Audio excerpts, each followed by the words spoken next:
বন্ধুরা, গ্রুপ বেঁধে এইভাবে সবাই একসাথে বাইক নিয়ে যাওয়ার মজাই আলাদা, তাই না? আসসালামু আলাইকুম বন্ধুরা, চিনতে পারছেন জায়গাটা?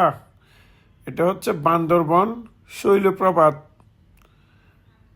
দেখেন, শৈলপ্রপাতে গিয়ে এখানে কত রকমের ফ্রুট বিক্রি করে কম দামে। আম 25-30 টাকা করে, তারপর আনারস অনেক বড় বড়, একটা 50 টাকা, জোড়া 100 টাকা এরকম।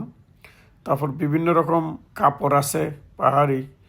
তো আপনাদের আজকে বান্দরবনের বিভিন্ন জায়গা এই ভিডিওর মধ্যে দেখাবো। ভিডিওটা একটু শেয়ার করে দেন।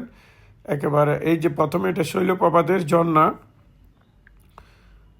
এই যে আমার মির ভাই ড্রোন উঠে দিছে, আমারটা উঠাই নাই। এখানে অনেকে ফটোশ্যুট করতেছে। তো ঝর্ণার মধ্যে কিন্তু আমার ভয় লাগে, এখানে যেইভাবে পিছলা, যদি স্লিপ করে চলে যায় তো অনেক দূরে চলে যাবে। তো যার কারণে ভয় লাগে। আমি একটু চতুর্দিকে আপনাদের ঘুরে দেখাই।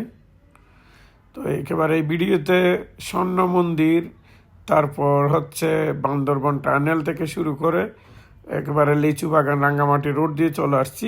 অনেক কিছু দেখতে পাবেন। প্রথমে শৈলপ্রপাতটা দেখেন। শৈলপ্রপাত ঝর্ণা হচ্ছে এটা। অনেক দূর দূর থেকে মানুষ আসে এখানে দেখার জন্য। মোটামুটি খুব সুন্দর একটা জায়গা। বর্ষাকালে পানি আস্তে আস্তে বাড়ে যায়, সৌন্দর্য বৃদ্ধি পায়।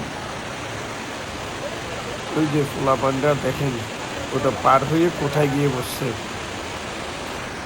এটি হচ্ছে 6BO হোটেল রিসোর্ট। অনেক সুন্দর একটা রিসোর্ট, পিক তোলার জন্য দারুণ একটা জায়গা।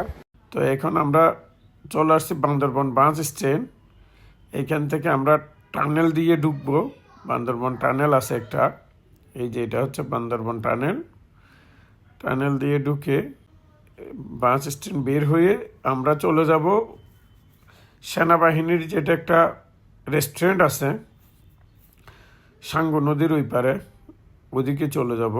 বাস স্ট্যান্ডটা পার হওয়ার পরে এই যে দেখেন, এটা হচ্ছে এই যে সেনাবাহিনীর ক্যান্টিনের পরে রোড, ওই ইয়াতে যাইতে হয়। এটা হচ্ছে লিচু বাগান রাঙ্গামাটি রোড আর কি। এই রোড দিয়ে বান্দরবন থানা পড়ছে, তারপর বালাগাড়া দিয়ে একেবারে কাপ্তাই লিচু বাগান পর্যন্ত যাওয়া যায়। এটা কাটা পাহাড়, দুই পাশে দেখেন পাহাড়। এই পাহাড়ের পরে হচ্ছে রাঙ্গামাটি খাগড়াছড়ির বাস স্ট্যান্ড, ওইখান থেকে রাঙ্গামাটি